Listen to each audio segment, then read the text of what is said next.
State bank of India में आपका स्वागत है। कॉर्पोरेट इंटरनेट बैंकिंग में विस्तार अकाउंट के तहत इस वीडियो में हम आपको बता रहे हैं रेगुलेटर पहली बार लॉगिन और प्रोफाइल की सेटिंग कैसे करें।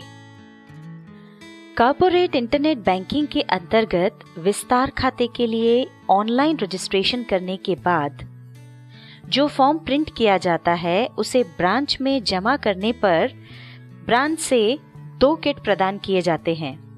इन किट्स में रेगुलेटर और एडमिनिस्ट्रेटर को ऑनलाइन एसबीआई में लॉगिन करने के लिए यूजर आईडी और पासवर्ड दिए होते हैं।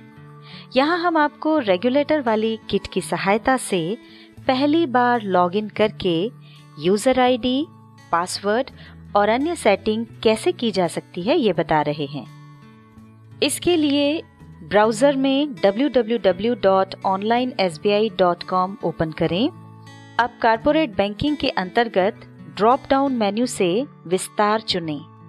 लॉगिन पर क्लिक करें, कंटिन्यू टू लॉगिन पर क्लिक करें। बैंक द्वारा जो किट आपको मिली है उसमें दिए गए रेगुलेटर का यूजर आईडी और पासवर्ड यहाँ पर टाइप करें और लॉगिन पर क्लिक करें। लॉगिन करते ही कुछ इस तरह का पेज ओपन होगा। यहाँ आपको अपना नया यूजर नेम बनाना है। यूजर नेम बनाते वक्त ध्यान रखें कि ये अल्फाबेट्स और नंबर्स के कॉम्बिनेशन से बना होना चाहिए और अधिकतम 20 कैरेक्टर्स का होना चाहिए। साथ ही वो किट में दिए गए यूजर आईडी से अलग होना चाहिए।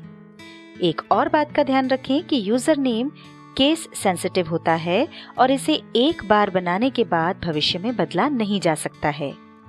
यहाँ पर अपना यूजर नेम टाइप कीजिए और यहाँ पर किट का नंबर टाइप कीजिए। किट नंबर किट पर ही लिखा होता है। अब सबमिट पर क्लिक कीजिए। सबमिट पर क्लिक करते ही ये पेज ओपन होगा जिसमें यहाँ आपको अपना नया पासवर्ड डालना होगा। पासवर्ड बनाते वक्त ध्यान रखें कि ये न्यूनतम 8 और अधिकतम 20 कैरेक्टर्स का होना चाहिए, जिसमें अल्फाबेट, नंबर्स और स्पेशल कैरेक्टर्स का कॉम्बिनेशन होना चाहिए। एक बात का और ध्यान रखें कि पासवर्ड भी केस सेंसिटिव होता है। यहाँ पर अपना पासवर्ड डालिए और यहाँ उसे कंफर्म करने के लिए दोबारा टाइप कीजिए। अब कंफर्म पर क्लिक करें। कंफर्म पर क्लिक करते ही आपने ऑनलाइन रजिस्ट्रेशन करते वक्त रेगुलेटर का जो मोबाइल नंबर दिया होगा उस पर 1 टाइम पासवर्ड आएगा। उसे यहाँ पर टाइप कर दीजिए। अब सबमिट पर क्लिक करें। सबमिट पर क्लिक करते ही ये पेज ओपन होगा। यहाँ पर DD limit, third party limit और ई टैक्स लिमिट पहले से दी हुई होती है।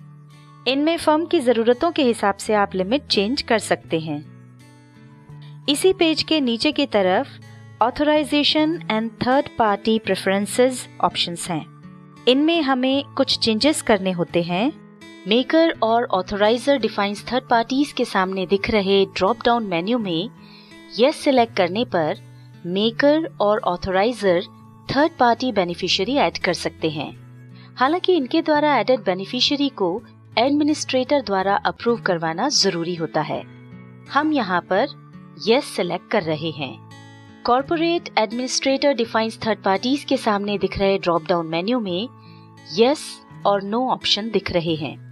इसमें यस सिलेक्ट करने पर एडमिनिस्ट्रेटर, मेकर और ऑथराइजर के द्वारा एडेड बेनिफिशियरी को अप्रूव कर सकता है। साथ ही एडमिनिस्ट्रेटर खुद ही नए बेनिफिशियरी को भी ऐड कर सकता है। एडमिनिस्ट्रेटर के द्वारा एडेड बेनिफिशियरी को किसी अन्य से अप्रूव करवाने की जरूरत नहीं होती है। यहाँ पर हम यस सिलेक्ट कर रहे हैं। एक्शन फॉर इनवैलिड क्रेडिट के सामने दिख रहे ड्रॉप डाउन मेन्यू में post valid debit amount select करें। लेवल ऑफ अप्रूवल में हमें नन सिलेक्ट करना है जो कि बाय डिफॉल्ट सिलेक्टेड रहता है। मेकर और authorizer initiates transactions on merchant site option के लिए हमें यस सिलेक्ट करना है जिससे ऑथराइजर किसी मर्चेंट वेबसाइट पर ट्रांजैक्शंस कर सके। अब सबमिट पर क्लिक करें।